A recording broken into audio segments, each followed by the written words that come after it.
प्रणाम मित्रों। तो चलिए हम लोग आगे के उपन्यास को पढ़ते हैं। इसके पूर्व हमने पढ़ा था कि भालचंद्र ने दहेज और देने वाले और दहेज लेने वालों के बारे में बहुत ही बातें कही कि उनका बस चले तो वे उन लोगों को गोली मरवा दें।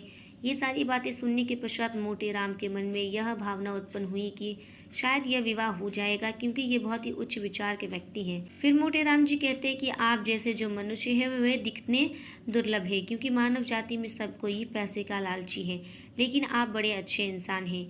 और मालकिन ने ये भी कहा है कि शादी जो हो वो उसी मुहूर्त पर हो। हम लोग वैसे तो सारे बारातियों का आदर सत्कार करेंगे, परंतु स्थिति अब ऐसी है कि हम उतना खर्च नहीं कर पाएंगे, जिस वजह से आप थोड़ा समझ कर ही बारातियों को लेकर के आइएगा। इसी प्रकार की बातें मोटे राम जी कहते हैं। उसके पश्चात चलिए देखते हैं कि क्या होता है। भालचंद्र 1 मिनट तक आंखें बंद किए बैठे रहे, फिर एक लंबी सांस खींचकर बोले, ईश्वर को मंजूर ही न था कि वह लक्ष्मी मेरे घर आती, नहीं तो क्या यह वज्र गिरता, सारे मंसूबे खाक में मिल गए। फूला न समाता था कि वह शुभ अवसर निकट आ रहा है, पर क्या जानता था कि ईश्वर के दरबार में कुछ और षड्यंत्र रचा जा रहा है। मरने वाले की याद ही रुलाने के लिए काफी है।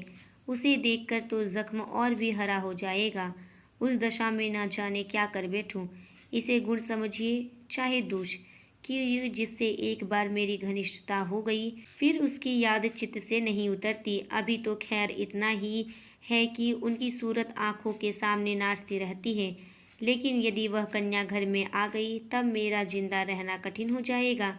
सच मानिए, रोते रोते मेरी आंखें फूट जाएगी। जानता हूँ रोना धोना व्यर्थ है, जो मर गया वह लौट कर नहीं आ सकता। सब्र करने के सिवा और कोई उपाय नहीं है, लेकिन दिल से मजबूर हूँ। उस अनाथ बालिका को देखकर मेरा कलेजा फट जाएगा। अर्थात भालचंद्र निर्मला से अपने पुत्र का विवाह न कराने के लिए विभिन्न प्रकार के तर्क वितर्क दे रहे हैं। फिर मोटे राम जी कहते हैं, ऐसा ना कहिए सरकार, वकील साहब नहीं तो क्या, आप तो हैं। अब आप ही उसके पिता तुल्य हैं। वह अब वकील साहब की कन्या नहीं, आपकी कन्या है। आपके हृदय के भाव से तो कोई जानता नहीं। लोग समझेंगे वकील साहब का देहांत हो जाने के कारण आप अपने वचन से फिर गए। इसमें आपकी बदनामी है। चित्त को समझिए और हंसी खुशी कन्या का पाणी ग्रहण करा लीजिए। हाथी मरे तो 9 लाख का। लाख विपत्ति पड़ी है, लेकिन मालकिन आप लोगों की सेवा सत्कार करने में कोई बात ना उठा रखेंगी। बाबू साहब समझ गए कि पंडित मोटे राम कोरे पोथी के ही पंडित नहीं, वरन व्यवहार नीति में भी चतुर है। बोले, पंडित जी हलफ से कहता हूँ, मुझे उस लड़की से जितना प्रेम है उतना अपनी लड़की से भी नहीं है, लेकिन जब ईश्वर को मंजूर नहीं तो मेरा क्या बस है। वह मृत्यु एक प्रकार की अमंगल सूचना है जो विधाता की ओर से हमें मिली है। यह किसी आने वाली मुसीबत की आकाशवाणी है। विधाता स्पष्ट रीति से कह रहा है कि यह विवाह मंगलमय ना होगा। ऐसी दशा में आप ही सोचिए यह संयोग कहाँ तक उचित है। आप तो विद्वान आदमी हैं, सोचिए जिस काम का आरंभ ही अमंगल से हो उसका अंत मंगलमय हो सकता है? नहीं, जानबूझकर मक्खी नहीं निगली जाती। समधीन साहिबा को समझाकर कह दीजिएगा, मैं उनकी आज्ञा पालन करने को तैयार हूँ, लेकिन इसका परिणाम अच्छा ना होगा। स्वार्थ के वश में होकर मैं अपने परम मित्र की संतान के साथ यह अन्याय नहीं कर सकता। अर्थात भालचंद्र जी ऐसे ऐसे तर्क दे रहे हैं जिसका कारण पंडित जी के पास नहीं है। भले ही यह वह अपने स्वार्थ के लिए कह रहे हैं, परंतु वे इस प्रकार से दिखा रहे हैं कि वे बहुत ही महान व्यक्ति हैं और वे स्वार्थवश किसी भी प्रकार का कोई कार्य नहीं करते हैं। परंतु उनकी बातों से स्पष्ट हो रहा है कि केवल उदय भानुलाल जी की मृत्यु के कारण वे निर्मला से अपने पुत्र की शादी नहीं करवा रहे हैं। इस तर्क ने पंडित जी को निरुत्तर कर दिया। वादी ने वह तीर छोड़ा था जिसकी उनके पास कोई काट न थी। शत्रु ने उन्हीं के हथियार से उन पर वार किया था और वह उसका प्रतिकार न कर सकते थे।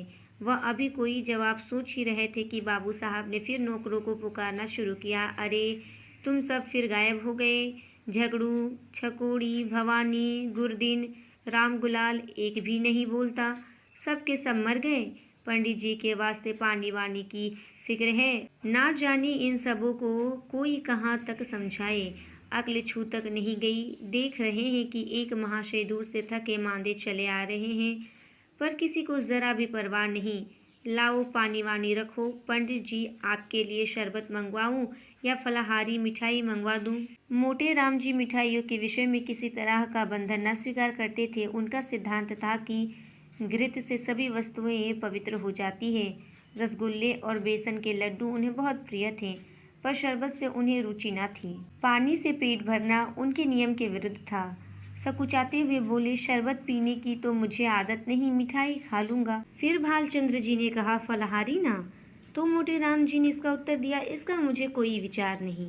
फिर भालचंद्र बोले, है तो यही बात, छूत छात सब ढकोसला है, मैं स्वयं नहीं मानता। अरे अभी तक कोई नहीं आया? छकोड़ी, भवानी, गुरदीन, रामगुलाल, कोई तो बोलो। अब की भी वही बूढ़ा कहार खांसता हुआ आकर खड़ा हो गया और बोला, सरकार, मोर तलब दे दीन जाए, ऐसी नौकरी मोसे ना हुई। कहाँ लो दोरी, दौरत दौरत गोड़ पिराए लागत है। फिर भालचंद्र जी कहते हैं कि काम करो या ना करो, पर तलब पहले चाहिए। दिन भर पड़े पड़े खांसा करो, तलब तो तुम्हारी चढ़ रही है। जाकर बाजार से एक आने की ताज़ी मिठाई ला, दौड़ता हुआ जा। कहार को यह हुक्म देकर बाबू साहब घर में गए और स्त्री से बोले, वहाँ से एक पंडित जी आए हैं या खत लाए हैं, जरा पढ़ो तो। पत्नी का नाम रंगीली बाई था। गोरे रंग की प्रसन्न मुख महिला थी। रूप और यौवनो उनसे विदा हो रहे थे, पर किसी प्रेमी मित्र की भांति मचल मचल कर 30 साल तक जिसके गले से लगे रहे उसे छोड़ते ना बनता था। रंगीली बाई बैठी पान लगा रही थी। बोली, कह दिया ना कि हमें वहाँ ब्याह करना मंजूर नहीं। फिर भालचंद्र जी कहते हैं, हाँ कह तो दिया, पर मारे संकोच के मुंह से शब्द ना निकलता था। झूठ मूठ का हीला करना पड़ा। फिर रंगीली बाई ने कहा, साफ बात करने में संकोच क्या? हमारी इच्छा है, नहीं करते। किसी का कुछ लिया तो नहीं है। जब दूसरी जगह 10,000 नकद मिल रहे हैं तो वहाँ क्यों करूँ? उनकी लड़की कोई सोने की थोड़ी ही है। वकील साहब जीते होते तो शर्माते शर्माते 15-20 हजार दे मरते। अब वहाँ क्या रखा है? फिर भालचंद्र जी कहते हैं कि एक दफा जवान देकर मुकर जाना अच्छी बात नहीं। कोई मुंह से कुछ न कहे, पर बदनामी हुए बिना नहीं रहती, मगर तुम्हारी जिद से मजबूर हूँ। रंगीली बाई ने पान खाकर खत खोला और पढ़ने लगी। हिंदी का अभ्यास बाबू साहब को तो बिल्कुल न था, और यद्यपि रंगीली बाई भी शायद ही कभी किताब पढ़ती हो, पर खत वत पढ़ लेती थी। पहली ही पंक्ति पढ़कर उसकी आंखें सजल हो गई और पत्र समाप्त किया तो उनकी आंखों से आंसू बह रहे थे। एक एक शब्द करुणा के रस में डूबा था। एक एक अक्षर से दीनता टपक रही थी। पहले तो रंगीली बाई ने कह दिया कि वो वहाँ पर विवाह नहीं करेंगी, परंतु जब उन्होंने खत को पढ़ा है, उस खत को पढ़ने के पश्चात उनकी आंखें सजल हो गई है, क्योंकि कल्याणी ने खत में ऐसे ऐसे शब्द लिखे थे और अपने मनोभाव को इस प्रकार से व्यक्त किया था कि उसमें करुणा फूट फूट कर बरस रही थी। और साथ ही साथ रंगीली बाई ने जब उस खत को समाप्त किया तो उसकी आंखों से आंसू टपक रहे थे। यहीं पर इस उपन्यास का भाग 2 समाप्त होता है। इसके आगे हम लोग देखेंगे कि इस खत को पढ़ने के पश्चात रंगीली बाई और उसके पति भालचंद्र के मन में कोई परिवर्तन आता है या नहीं आता है, वे निर्मला से विवाह करते हैं या नहीं करते हैं। इसके विषय में हम अगले भाग में पढ़ेंगे। तब तक के लिए धन्यवाद।